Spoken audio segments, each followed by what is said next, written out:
बहुत सारा खुश आमदीद आप सबको अपने ही YouTube channel oxygen gardening with Rana पर। और आपके सामने ये किचन कंपोस्ट पड़ा हुआ है, छिलके पड़े हुए हैं सब्जियों के, कुछ गले सड़े से फल नज़र आ रहे हैं।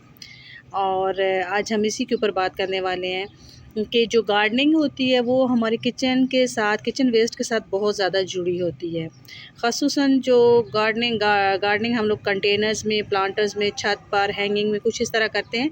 तो हमारे जो प्लांटर का जो प्लांट होता है कंटेनर में लगा, उसे थोड़ा उसके फर्टिलाइज़र का, उसके एक्स्ट्रा फर्टिलाइज़र चाहिए तो, और उसके न्यूट्रिएंट्स का हमें ख़ास ख्याल रखना पड़ता है, क्योंकि उसने उस महदूद गमले के अंदर ही अपने आप को रखना होता है, हेल्दी रखना होता है। और उसकी हेल्थ जुड़ी होती है उसके सप्लीमेंट्स के साथ, न्यूट्रिएंट्स के साथ, जो हम उसे प्रोवाइड करते हैं फर्टिलाइज़र के ज़रिए। ऑर्गेनिक फर्टिलाइज़र के सबसे बेस्ट होते हैं, और ऑर्गेनिक फर्टिलाइज़र का सबसे जो बड़ा सोर्स है वो हमारा किचन का वेस्ट होता है। तो आज हम कुछ ऐसे तरीक़ों के ऊपर बात करेंगे कि ये किचन वेस्ट किस तरीके से वर्क करता है, ना सिर्फ बतौर फर्टिलाइज़र बल्कि बतौर पेस्टिसाइड के भी ये बड़ा ज़बरदस्त किस्म का वर्क करता है।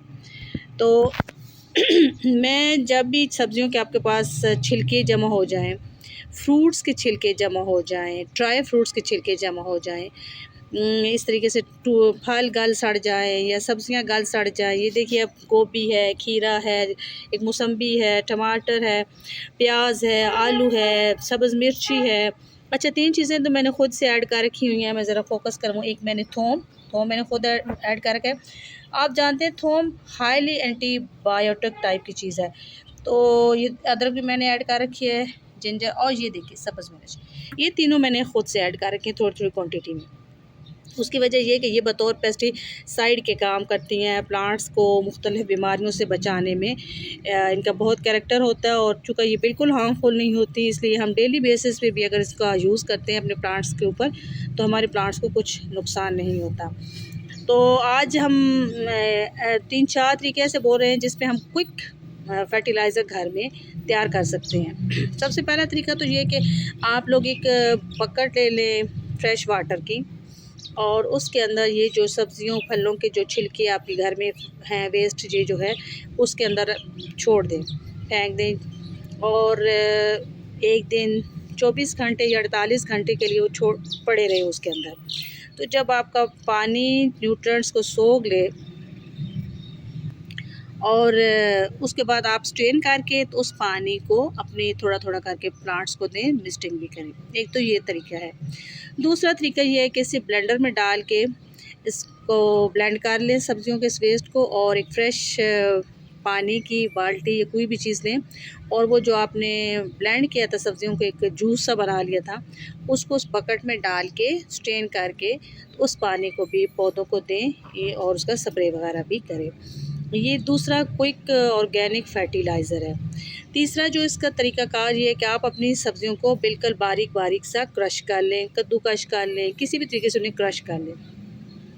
बारीक क्रश करने के बाद आप अपने जो आपका प्लांटर है उसके नीचे ये वो क्रश की हुई बारीक सब्ज़ी रखें, या फ्रूट्स के छिलके, जो भी वेस्ट मटेरियल है किचन का, रख के ऊपर मिट्टी डाल के तो आप उसमें प्लांट लगा दें। तो आपके प्लांट्स को स्लो रिलीज़र होते हैं ये वाले जो कुदरती ऑर्गेनिक फर्टिलाइज़र होते हैं, तो नीड्स के हिसाब से आपके प्लांट को फर्टिलाइज़र भी मिलता रहेगा, और साथ साथ वो कंपोस्ट के तौर पे तैयार भी होता रहेगा।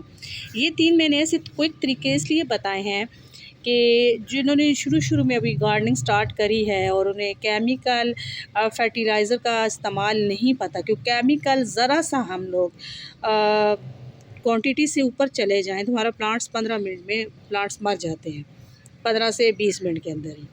तो इसलिए वो उसके लिए ख़ास स्पेशल क्वांटिटी होती है, और फिर वो इतने हाई पोटेंसी होते हैं कि पौधे पे फ़ौरी असर करते हैं, लेकिन फिर उसका नुकसान हमारे पौधे को ये होता है कि आहिस्ता आहिस्ता फिर पौधा फिर लो पोटेंसी यानी इनऑर्गेनिक फर्टिलाइज़र से फिर उतना वो उसको अच्छा असर नहीं करती, क्योंकि हाई पोटेंसी डोज़ का आदी हम करवा रहे होते हैं पौधे को, और केमिकल हार्मफुल होते हैं, पौधों को जला देते हैं। लिहाजा उससे एहतियात ही करनी चाहिए, ख़ुसूसन फ्रूटिंग जो प्लांट हैं उनको।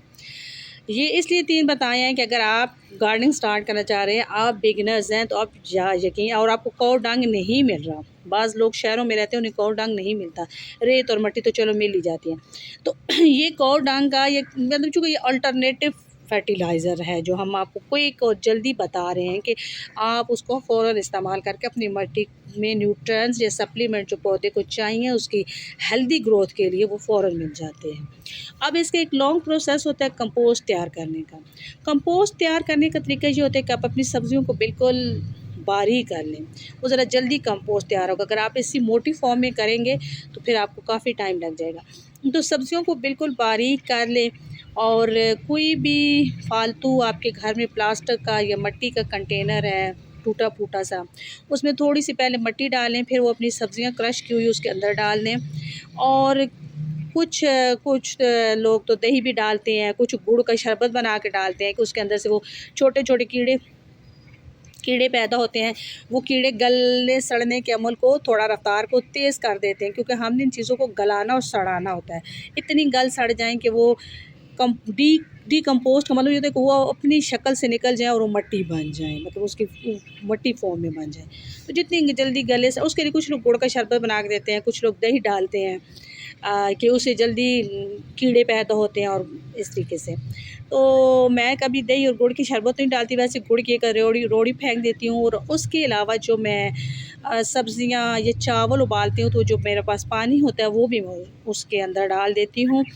और इस तरीके से, क्योंकि उसको गीला करना मिट्टी को ज़रूरी है, क्योंकि गलने सड़ने के अमल के लिए वो आप मिट्टी को गीला करेंगे, वो गलेंगी, सड़ेंगी, गीली होंगी, तब जाके वो डिकम्पोस्ट होंगे और वो कंपोस्ट की फॉर्म में आएंगे। ठीक, तो ये इस प्रोसेस, और जितनी उन्हें धूप भी चाहिए, जितनी ऊपर से ढक दें ताकि गलने सड़ने का अमल अंदर वो कैसे ज़्यादा तेज़ी से प्रोड्यूस हों और गलने सड़ने के अमल को तेज़ करें, क्योंकि अगर ढकी हुई होगी आपकी कंपोस्ट या आपका ये प्रोसीजर, तो ज़्यादा जल्दी वो आपका कंपोस्ट तैयार होगा। गैसेस वगैरह पैदा होंगे, कीड़े मकोड़े पैदा होंगे जो उनको गलाने सड़ाने में तेज़ी दिखाएंगे। तो ये धूप भी उन्हें लगती रहे। तो ये तकरीबन प्रोसीजर कंप्लीट होने में 6 महीने से 1 साल का अर्सा दरकार होता है कंपोस्ट बनाने में।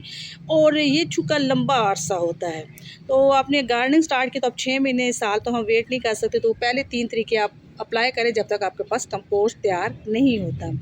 ऑनलाइन भी कंपोस्ट आजकल मिल जाता है और कौ डंग सबसे बेस्ट है। और एक और कंपोस्ट आजकल आ रहा है मार्केट में। हम जो भी कंपोस्ट होते हैं नर्सरी में पड़ा होते हैं फट से ख़रीद लेते हैं, ये जाने बगैर कि इसके अंदर कौन कौन से इंग्रेडिएंट्स यूज़ किए गए हैं। ये ध्यान में रखें कि ऐसे कंपोस्ट कभी भी ना लें, कभी भी ना लें किसी मार्केट ज़रूरी दुकान से, नर्सरी से, किसी एग्रीकल्चर शॉप पे आप चले गए हैं या कहीं से भी ऑनलाइन ना लें। वो जिसमें मुर्गे की इस्तेमाल हुआ हो, उसका मुर्गी का फुजला इस्तेमाल हुआ हो। मुर्गी के फुजले वाली यानी कि मुर्गी जो फॉर्म होते हैं वहाँ से जो खाद तैयार हो गए तो कभी यूज़ ना करें। वो बहुत गर्म होती है, बेहद गर्म होती है और पौधों को नुकसान दे सकती है।